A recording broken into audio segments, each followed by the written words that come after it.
Hi friends, എല്ലാവർക്കും ചായ സുജി കലറിലേക്ക് സ്വാഗതം.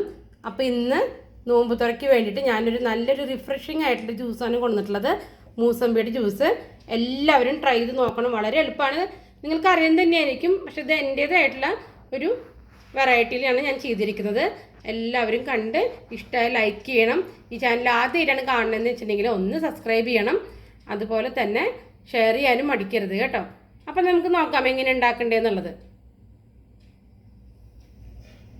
അപ്പം ഞാനിവിടെ ഒരു പാത്രത്തിൽ കുറച്ച് കസ്കസ് എടുത്തിട്ടുണ്ട്, അല്ലെങ്കിൽ ബേസിൽ സീഡ്സ്. അത് നമുക്ക് ഒരു 2 ടേബിൾ സ്പൂൺ നമുക്കിട്ട് കൊടുക്കാം. ഇത്ര മതിയാവും. ഇതിൻ്റെ കൂടെ തന്നെ കുറച്ച് പഞ്ചസാരയും കൂടി നമുക്ക് ഇട്ട് കൊടുക്കാം. 2 സ്പൂൺ തന്നെ ഇട്ട് കൊടുത്താൽ മതി.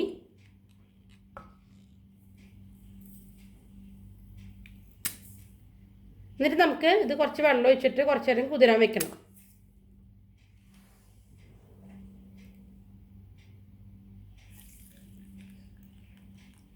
നന്നായിട്ടൊന്ന് ഇളക്കി കൊടുക്കുക. കുറച്ച് നേരം ഇത് കുതിരാൻ വെക്കട്ടെ. ഇതുപോലെ തന്നെ നമുക്ക് വേറെ ചെയ്യേണ്ടത്, ഞാൻ ഇതുപോലെ കുറച്ച് കാഷ്യൂനട്ട് എടുത്തിട്ടുണ്ട്. ഒരു 10 കാഷ്യൂനട്ട് എടുത്തിട്ടുണ്ട്. ഇതും ഒരു അരമണിക്കൂർ നമുക്കൊന്ന് കുതിരാൻ വെക്കാം.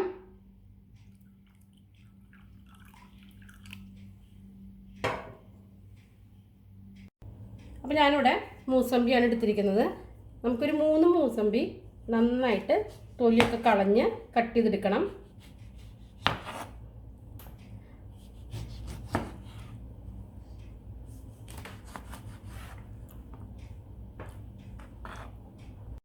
അപ്പോൾ ഞാൻ ആ മൂസമ്പി 3 എണ്ണം നന്നായിട്ട് ചെത്തിയെടുത്തിട്ടുണ്ട്. അതിൻ്റെ ആ ബാക്ക് സൈഡിലുള്ള വെള്ള കളറിൽ എടുക്കരുത്, അത് കയ്പുണ്ടാവും.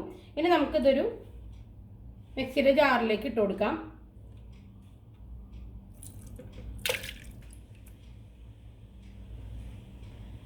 ഇനി ഇതിലേക്ക് ഒരു പച്ചമുളക് ഞാൻ ഇട്ട് കൊടുക്കുന്നുണ്ട്. അധികം എരിവില്ലാത്ത പച്ചമുളകാണ്. അതുപോലെ ഒരു ചെറിയ കഷ്ണം ഇഞ്ചി അരിഞ്ഞത്, കുറച്ച് പുതിനയില. ഇതിൻ്റെ കൂടെ നമുക്ക് കുറച്ച് പഞ്ചസാരയും, ഒരു 2 ടേബിൾ സ്പൂൺ പഞ്ചസാരയും ഞാൻ ഇടണുള്ളൂ. അതുപോലെ കുറച്ച് ഉപ്പും ഇട്ട് കൊടുക്കാം. നമുക്ക് ഒരു നുള്ളു ഉപ്പ് മതിയാവും. ഇനി നമുക്ക് ഇത് നന്നായിട്ട് ഒന്ന് മിക്സിയിൽ അടിച്ചിട്ട് കൊണ്ടുവരാം. അപ്പോൾ നമ്മുടെ മൂസമ്പി ജ്യൂസ് നന്നായിട്ട് അടിച്ച് കൊണ്ടുവന്നിട്ടുണ്ട്. നമുക്കിനി ഇത് ഒന്ന് അരിച്ചെടുക്കണം.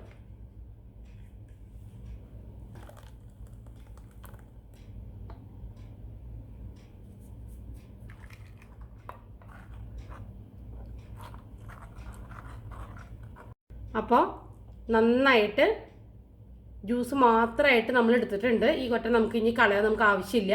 ഇനി ഒന്നും കൂടി നമുക്ക് ഈ ജ്യൂസ് ഒന്ന് അടിച്ചെടുക്കേണ്ടതുണ്ട്.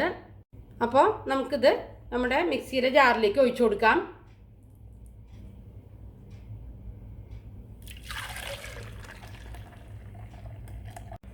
ഇനി നമുക്ക് ഇതിലോട്ട് നമ്മൾ നേരത്തെ കുതിർത്ത് വെച്ചിട്ടുണ്ടായിരുന്ന അണ്ടിപ്പരിപ്പുണ്ടല്ലോ, അത് വെള്ളത്തോട് കൂടി തന്നെ ഇതിലേക്ക് ഒന്ന് ഒഴിച്ചു കൊടുക്കുക.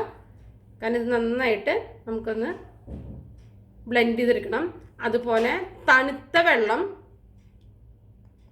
ഒഴിച്ചു കൊടുക്കുക. അതിപ്പോൾ നമ്മളൊരു 1.5 ഗ്ലാസ് തണുത്ത വെള്ളം നമുക്ക് ഒഴിച്ചു കൊടുക്കുക അതിലേക്ക്. അപ്പം നന്നായിട്ട് നമ്മുടെ കാഷ്യൂനട്ടൊക്കെ നന്നായിട്ട് ബ്ലെൻഡായിട്ട് വന്നിട്ടുണ്ട്. നമുക്കിനി ഇത് ഒരു സെർവിങ് ഗ്ലാസ്സിലോട്ട് മാറ്റാം.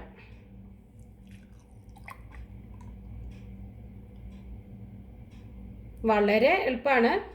ഇഫ്താറിനൊക്കെ നോമ്പ് തുറക്കണതിന് നമുക്ക് നന്നായിട്ട് റിഫ്രഷിംഗ് ആയിട്ട് നമുക്ക് ഈ ജ്യൂസ് കുടിക്കാവുന്നതാണ്. ഇനി നമുക്ക് നമ്മൾ നേരത്തെ ഇട്ട് വെച്ചിട്ടുണ്ടായിരുന്ന നമ്മുടെ ബേസിൽ സീഡ്സ് ഒന്ന് ഇട്ട് കൊടുക്കാം.